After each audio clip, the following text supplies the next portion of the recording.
ఇప్పుడు ఇది కల్తీ మద్యం. కానీ గతంలో జరిగిన మద్యం కేసుకు సంబంధించి మీ గవర్నమెంట్, కూటమి గవర్నమెంట్ ఏర్పాటైన తర్వాత సిట్ విచారణకు ఆదేశించారు. గతంలో జరిగిన లావాదేవీలు, ట్రాన్సాక్షన్స్ ఆన్లైన్ జరగలేదు. గవర్నమెంటే మద్యం ఆ రోజు మద్యం పాలసీలో భాగంగా ప్రభుత్వమే అమ్మకాలు నిర్వహించింది కాబట్టి అమ్మకాలు ఎక్కువయ్యాయి, కానీ అక్కడ నమోదు తక్కువ చూపిస్తున్నారు బెవరేజెస్ నుంచి. కానీ ఇది పెద్ద కుంభకోణం అని సిట్కి విచారణకు ఆదేశించారు. సిట్ యాక్టివిటీ వాళ్ళు ఎంక్వైరీ ప్రారంభించారు. కొన్ని చోట్ల ఈడీ సోదాలు చేసింది, దాదాపు 20 చోట్ల 5 రాష్ట్రాల్లో. పట్టుకుందేమీ లేదు, కానీ ప్రచార ఆర్భాటాలు ఎక్కువ. ఇదంతా కంటితుడుపు చర్యలే, అక్కడ ఏమీ లేదని ఓ పక్క వైసీపీ చెప్తుంది. మరో పక్క సిట్ విచారణలో భాగంగా ఈ రోజు కూడా మిథున్ రెడ్డి ఇది 2వ సారి ఆయన హాజరయ్యారు. కానీ దీంట్లో ఐఏఎస్లు కూడా అరెస్ట్ అయ్యారు, బెయిల్ వచ్చింది. ఒకవేళ ఆర్థిక పరమైన అంశం దీంట్లో పొందుపరిచి ఉంది కాబట్టి బెయిల్ వచ్చే అవకాశం ఉంటుందా? వైసీపీ అధినేత అంతకుముందు ఉన్న కేసులకు సంబంధించి, సిబిఐ ఈడీ కేసులకు సంబంధించి 16 నెలలు జైల్లో ఉన్నారు. అదే మద్యం కుంభకోణం గనక జరిగి ఉంటే ఎమ్మటే బెయిల్ వస్తుందా? ధనంజయ రెడ్డి కావచ్చు, ఇంకా కృష్ణమోహన్ రెడ్డి కావచ్చు, గోవిందప్ప కావచ్చు, వీళ్ళందరికీ తిరిగి బెయిల్ ఎలా వచ్చింది అనే అంశం కూడా వైసీపీ ప్రధానంగా చెప్తున్న పరిస్థితి. మీరేం చెప్తారు? ఈ దొంగలు పిల్లి కళ్ళు మూసుకొని పాలు తాగితే మనల్ని ఎవరిని చూడట్లేదు అన్నట్లుగా, కానీ ప్రపంచం అంతా దాన్ని చూస్తుంది. ఆ విషయం వాళ్ళకి అర్థం కావట్లేదు. బెయిల్ ఏముందండి, ఇన్ఫ్లుయెన్స్ ఉపయోగించి బెయిల్ తెచ్చుకోవడం అనేది ఇవాళ ఉన్నటువంటి పరిస్థితుల్లో చాలా ఈజీ ప్రాసెస్. కానీ శిక్ష అనేది కఠినంగా అమలు అవుతుంది. కవిత అనేటువంటి కల్వకుంట్ల కవిత ఏ రకంగా అయితే జైలు పాలైందో, అదే విధంగా మన రాష్ట్రంలో ఉన్నటువంటి ప్రధాన నిందితులైన ప్రతి ఒక్కళ్ళు కూడా వైఎస్ఆర్ సిపిని పూర్తిగా ఏదైతే భ్రష్టు పట్టించారో, ఒక పార్టీని ఏదైతే విలువలతో కూడినటువంటి పరిపాలన అందించవలసినటువంటి ఒక పార్టీని పూర్తిగా అయితే భ్రష్టు పట్టించారో, ఆ ప్రతి ఒక్కరికి కూడా ఖచ్చితంగా కఠినమైన శిక్షలు రాబోయే రోజుల్లో అమలవబోతా ఉన్నాయండి. వాళ్ళు కక్ష సాధింపు చర్యలు అంటున్నారు. ఇవన్నీ కక్ష సాధింపు చర్యలు కాదండి. వాళ్ళు ప్రజల జీవితాలతో ఆడుకొని, ప్రజల వీక్నెస్ తో వాడుకొని, మరి ధనాన్ని దాచుకొని ఈ రకంగా రాష్ట్రాన్ని సర్వనాశనం చేసినటువంటి వ్యక్తుల్ని క్షమించాలా?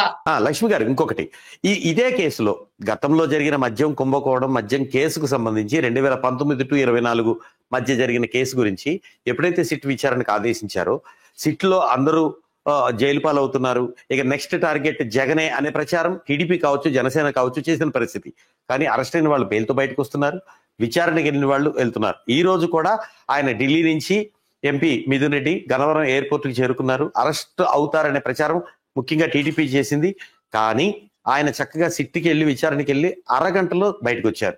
కానీ కొన్ని మీడియా పత్రికల్లో, మీడియా ఛానల్స్ లో, ఎలక్ట్రానిక్ మీడియాలో మిథున్ రెడ్డి మీద ఈ క్వశ్చన్ వేశారు, ఆయన ఈ సమాధానం చెప్పారు. సిట్ అడిగే ప్రశ్నలకు ఉక్కిరి బిక్కిరి అయ్యారని. అంటే ప్రచార ఆర్పాటం ఎక్కువ ఉంది, కానీ ఇక్కడ శేషం మాత్రం 0 అనే మాట వైసీపీ క్లారిటీగా చెప్తోంది. మీరేం చెప్తారు? మేకపోతు గాంభీర్యాలు ప్రదర్శించడంలో వైఎస్ఆర్ సిపిని మించినటువంటి నటులు ఇంకెవరు ఉండరండి.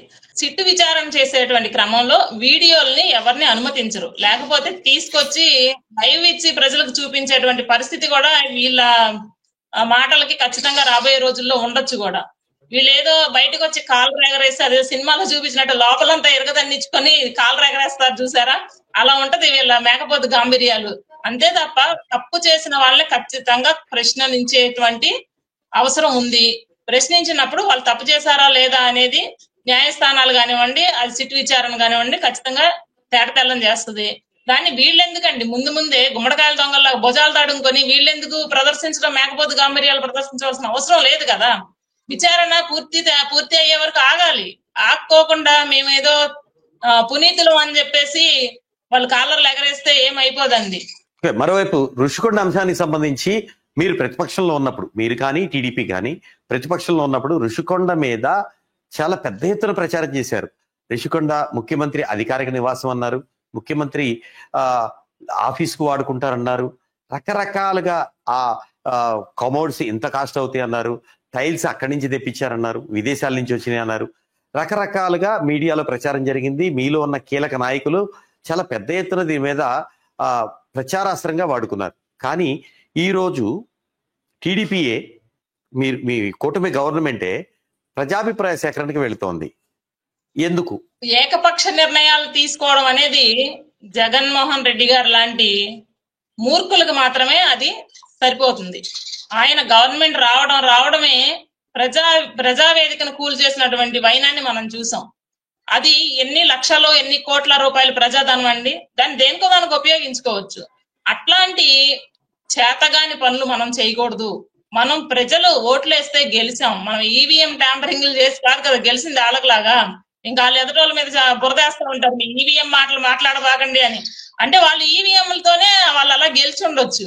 అయితే ప్రజల నాడి ఎలా ఉంది, దీన్ని దేనికి ఉపయోగించుకుంటే బాగుంటుంది. విశాఖ అనేది ఖచ్చితంగా ఎడ్యుకేటెడ్ పీపుల్ ఎక్కువగా ఉండేటువంటి ప్రాంతం. కొంత మన్యం ప్రాంతం ఉంటే కొంత ఎడ్యుకేటెడ్ పీపుల్ ఎక్కువగా ఉండేటువంటి ప్రాంతం.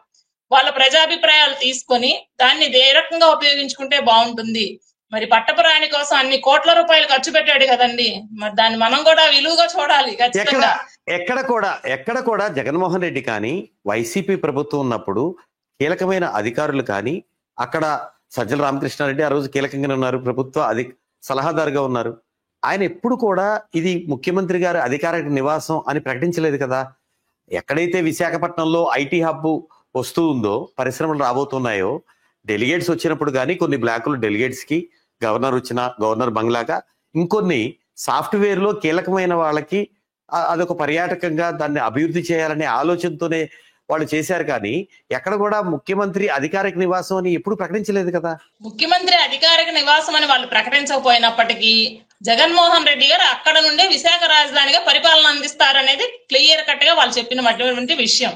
అంటే అప్పుడు ఆయన నివాసం అనే కదా దానికి అర్థం.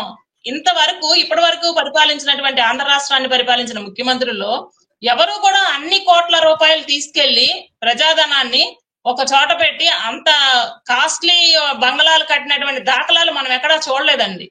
అది ఓన్లీ జగన్మోహన్ రెడ్డి గారికి మాత్రమే చెల్లింది. రిషికొండకి సంబంధించి దాదాపు 3 బ్లాక్స్ ఉన్నాయి. అవి ఏదో కూటమి ప్రభుత్వం తన అనుయాయులకి ఇచ్చుకోవాలని ప్రయత్నం చేస్తోంది. డైరెక్ట్ గా అలా ఇస్తే ప్రతిపక్షం నుంచి కానీ ప్రజల నుంచి కానీ విమర్శలు వస్తాయి. కాబట్టి ప్రజాభిప్రాయానికి వెళ్ళి ప్రజలు ఒక ప్రపోజల్ అయితే గవర్నమెంట్ దగ్గర ఉంది, ఆ ప్రపోజల్ ని ప్రజల మీద రుద్ది వాళ్ళకి కావాల్సిన పని చక్కబెట్టుకుంటారు అనే ప్రచారం సోషల్ మీడియాలో జరుగుతోంది. నిజమేనా? ప్రజల మనసులో ఏముంది అనేది మనకు తెలియదు. మన మనసులో ఏముంది, ఇప్పుడు నేను మనసులో ఏమనుకుంటున్నానో మీరు చెప్పగలుగుతారా? చెప్పలేరు కదా. నా అభిప్రాయాన్ని నేను మీ మీద ఎలా రుద్దగలుగుతాను?